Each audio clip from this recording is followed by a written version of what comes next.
Yo, what's happening, guys? Coming at you from downforsoundshop.com with another question that we frequently get, and that is, should I do my own install? If you're asking that question, you should absolutely not do your own install. I'm just kidding. People will like snip that and like turn it into like some hater circus, I guarantee you.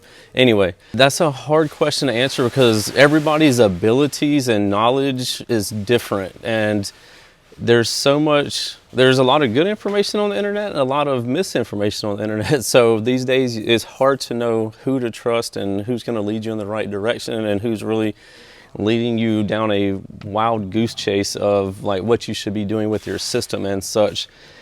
Because of this, we see a lot of failures coming from people, and the frequent response of, I've been doing this for insert any amount of years, from 2 years to 30 years, and after they send us pictures or like how their install is not right. And I'm like, man, could you imagine doing something for 20, 30 years incorrectly?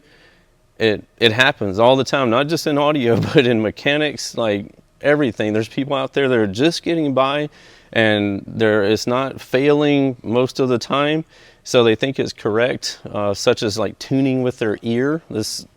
Some people can get it close, but it's not going to be perfect unless you're using like actual precision equipment to like monitor this stuff or get data from this, like your systems or whatever. So that's really what it's going to come down to on if you should be doing your own install or not. I get a lot of questions, people asking about things that seem very for instance, there was a guy asking, he bought I think it was a JFX 652s or JFX 653s.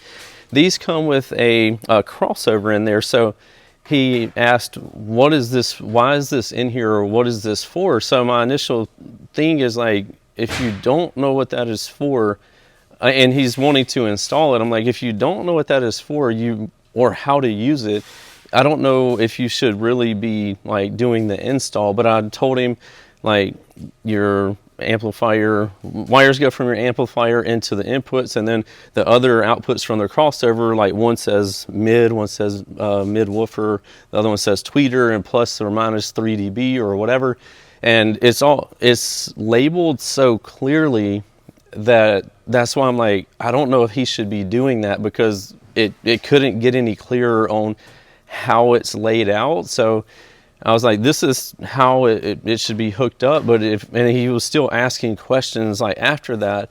And I'm like, there's again tons of information on if you Googled like how do you install a car audio crossover, or a crossover came with my component set. There's so many videos and posts out there in great detail on how to do this. It's not really hard to go find it.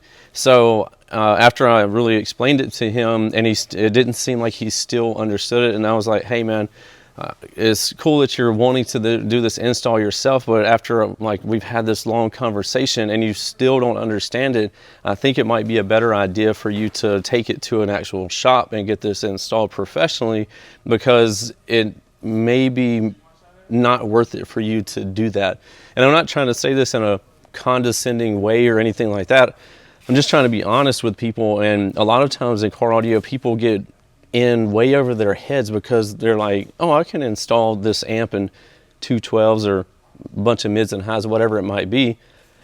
But once they get it and they get everything, they realize that they don't really know what they're doing. And there's nothing wrong with that. That's why there's professionals in every, I don't know, niche out there. Like, I wouldn't go and try to do mechanic work on the jet I fly on, like, even though like I think I know a decent amount about it, I can read all about it and everything like that, I wouldn't go and start doing that, or like try to install, like do a brake job on it or something like that. I wouldn't do that. That's not my profession. So, but a lot of times people try to be jack of all trades and do everything themselves, and while it can be respectful in one way, there's a saying, you can be a jack of all trades but a master of none. So you end up doing a lot of different things in a mediocre way at best, but you can only master a couple of things in life.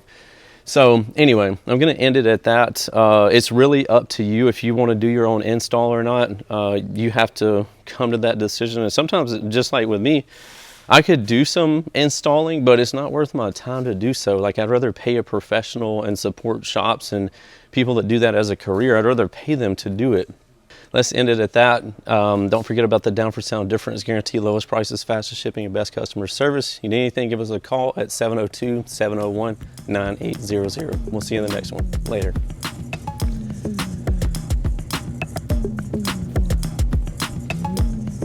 What's happening, guys? If y'all enjoyed all the hot content that you saw in that video, be sure to follow me on YouTube, Facebook, TikTok, Instagram under the Lifer Price, and also Down for Sound Shop on Facebook and Instagram. And don't forget Snapchat. I'm JPD4S on there, so be sure to check me out there. We'll see you in the next one. Later.